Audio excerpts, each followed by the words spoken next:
শুভ সকাল সবাইকে। Hello everyone, আসসালামু আলাইকুম। সবাই কেমন আছেন? আলহামদুলিল্লাহ, আমরাও ভালো আছি। তো চা বসিয়ে দিয়েছি সকাল সকাল। বর্ণ বলতেছে, আম্মু আমাকে একটু চা বানিয়ে দাও। চা দিয়ে টোস্ট খেতে ভীষণ মন চাচ্ছে, তো ভাবলাম যে চাটাই আগে বানিয়ে দিই। তো এই যে শুধু সেই খাবে না, আমরাও খাবো, তো এখানে সবার জন্য চা নিয়ে যাচ্ছি। তো চা খাওয়ার পরে এই যে দেখুন, সে একদমই শুয়ে আছে। হঠাৎই কেন জানি জ্বর এসেছে তার। আসলে সুস্থতা আল্লাহর বড় নিয়ামত, এটা আমরা সবাই জানি। তো হঠাৎই সে সকাল থেকে বলতেছিল সারা শরীর তার ব্যথা করতেছে। তো আমি ভাবতেছি যে এমনিতেই, আর ইদানিং এই 2-3 দিন বৃষ্টির কারণে যেহেতু একটু ঠান্ডা গিয়েছে, আর ও বলতেছিল গোসল করবো না। প্রতিদিনই বলে আমি গোসল করবো না, ঠান্ডা লাগে। তো আমি ভাবতেছিলাম যে ও গোসল করবে না, এই বায়না এই করবে না জন্য বোধহয় মিথ্যা কথা বলতেছে যে আমার জ্বর আসছে, গোসল করবো না। তো পরে দেখি যে না, সত্যি সত্যি তার জ্বর এসে গেছে। তো এদিকে বিছানা কাঁথাগুলো গুছিয়ে নিলাম, তাকে মেডিসিন খাওয়ায়া একটু হালকা সুস্থ। তো ফোনটা দিলাম, যে এই যে ফোনটা চাপতেছে। আর এদিকে এই যে গিট্টু দেখুন, সে খেলা করতেছে। তো রান্নাবান্না শুরু করে দেব। ওর বাবা বাহিরে গিয়েছিল, বাহিরে যায় একদম শাক আর মুরগি নিয়ে এসেছে। তো শাক মুরগি রান্না হবে আজকে, আরও দেখা যাক কী রান্না করা যায়। তো শাকগুলো অনেক টাটকা ছিল, দেখি শাক দিয়ে কী রান্না করা যায় এটা ভাবতেছিলাম। এদিকে মুরগিটা কেটে নেব। তো ফার্স্ট টাইম আমি মুরগির মাংসটাই বসিয়ে দেবো। মুরগির মাংসগুলো কেটে নিয়েছি, যেহেতু এটা একটু বড় মুরগি, বলতে 2 কেজি ছিল। অর্ধেকটা রেখে দিলাম ফ্রিজে, আর অর্ধেকটা রান্না করতেছি। পটল দিয়ে মাংস রান্না খেতে অনেক পছন্দ করে বোনর বাবা, প্লাস আমাকেও ভালো লাগে, খারাপ না।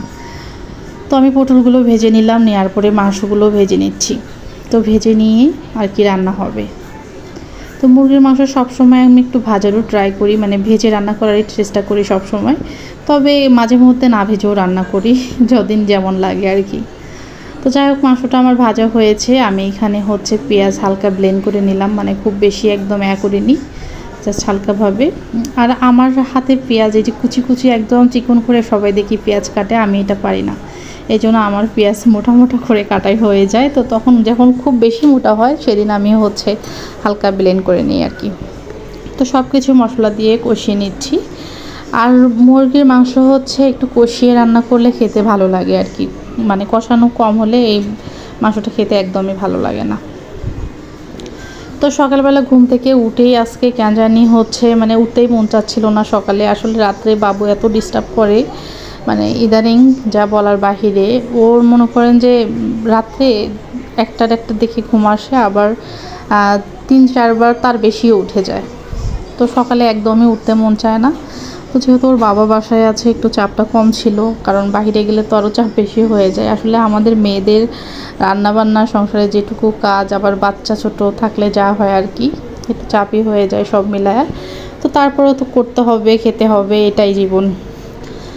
তো এদিকে আমি মাংসটা ভালোভাবে কষিয়ে নিয়েছি, নেওয়ার পরে ঝোল দিয়ে দিয়েছি। দেওয়ার পরে পটলগুলো দিয়ে দিলাম। পটলগুলো যেহেতু ভাজা, এই জন্য একটু লেট করে দিয়ে দিলাম। ওগুলো জাস্ট 10 মিনিট জাল করলে হয়ে যায়। আগে দিয়ে দিলে পটলগুলো ভেঙে ভেঙে যায়, তখন তরকারির কালারটা নষ্ট হয়ে যায়, কেমন জানি ভালো লাগে না। তো পুঁই শাক রান্না করবো, ভাবলাম যে ইলিশ মাছ দিয়ে পুঁই শাক ঝোল করি। 2 পিস ইলিশ মাছ ছিল, তো ওই ইলিশ মাছগুলো আমি দিয়ে দেবো। তো শাকটা সুন্দরভাবে কেটে নিয়েছি। নেওয়ার পরে এই যে মশলা কষিয়ে মাছ 2 পিস দিয়ে দিলাম। দিয়ে মাছ 2 পিস কষানো হলে আমি শাকগুলো দিয়ে দেবো। তো এই যে পুঁই শাক কিন্তু শাকের রাজা। হ্যাঁ, যে কোনো শাকের চেয়ে পুঁই শাকটা আমার কাছে অনেক ভালো লাগে। সব শাকই আমার পছন্দ, শাক বলতেই আমি অনেক পছন্দ করি। কিন্তু বনর বাবা একদমই শাক কিনতে চায় না, যেদিন কেনে ওই 2-3 রকম শাক কেনে, কিন্তু আজকে কেন জানি একরকম শাকই নিয়ে এসেছিল। তো এই যে শাকের রাজা পুঁই, আর মাছের রাজা রুই, কথায় আছে। তো রুই মাছ আর পুঁই শাক, রুই মাছও কিন্তু সবাই পছন্দ করে। রুই মাছ আমাদের মাসের 3-4 দিন 5 দিন রান্না করাই পড়ে, কারণ যে কোনো বড় মাছই আমার বাসায় বেশি রান্না হয়। যেহেতু ওরা কাটা মাছ পছন্দ করে না বর্ণর বাবা, এই জন্য বড়ো মাছগুলোই রান্না হয়। তো দেখুন অনেক সুন্দর মাংসর কালারটা এসেছে। আমি মাংসগুলো অন্য পাত্রে ঢেলে নিলাম। নেওয়ার পরে এখানে আমি এটা কি মাছ বলে নামটাই ভুলে গিয়েছি, মাঝে মধ্যে আমি রান্না করি, সুরমা মাছ আর কি।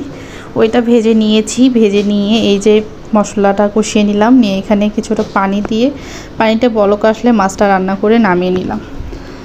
তো তো ভিডিওটি অনেক বড় হয়ে গেল, আর বড় করব না। রুমে এসে দেখি আমার এই যে নারে পুচু তার বাবার কাঁধে চড়ে আছে। তো আমার সারাদিনের ব্লগটি কেমন লাগলো অবশ্যই সবাই কমেন্ট করে জানাবেন। ভালো লাগলে শেয়ার করে পাশেই থাকবেন। আল্লাহ হাফেজ।